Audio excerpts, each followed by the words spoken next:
Hello, everyone. The transition to greatness has officially begun. Friday's jobs report was encouraging, to say the absolute least. The jobs in this country, we had more than 2.5 million added. The prediction was that 7.5 million jobs would be lost. This was a 10 million swing toward the positive side, and in fact, the greatest number of jobs created in a single month on record. That is extraordinary. 225,000 manufacturing jobs, 464,000 construction jobs, and 1.2 million leisure and hospitality jobs were all added in May. Beyond that, the number of workers who reported being on temporary layoffs decreased by 2.7 million in May. And more than that, and this was a great number that was pointed out to me today by the CEA, 300,000 jobs were created for Black Americans in particular.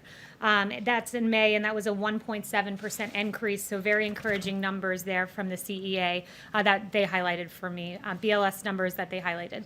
May's jump in average weekly hours also is an encouraging sign, because increasing hours is a sign that employers need to hire more workers to meet demand. For all private sector employees, average weekly hours increased by 0.5% to 34.7 hours, the highest level since the series began in 2006. 73% of small businesses are open. That is up from the 52% right before the April jobs report reference period.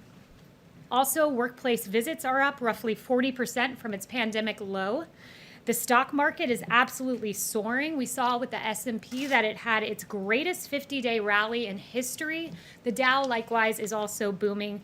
The markets clearly have confidence in President Trump, the jobs president who created the hottest economy in modern history once and will do it again.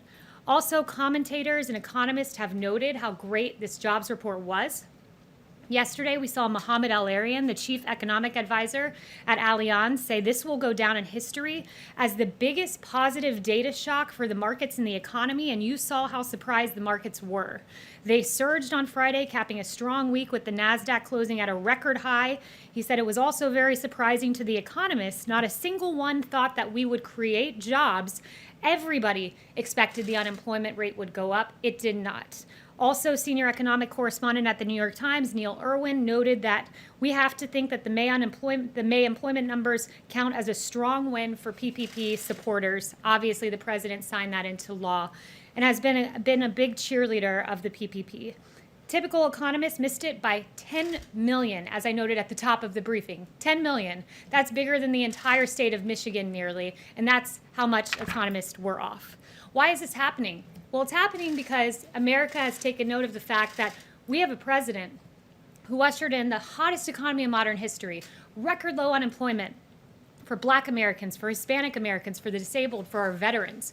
Paychecks were beginning to rise under the President Donald Trump economy. We have the great jobs creator in office, and America clearly has confidence in this president. You have a president who fundamentally understands how to put this country back to work, and we saw that in action with the Friday jobs report.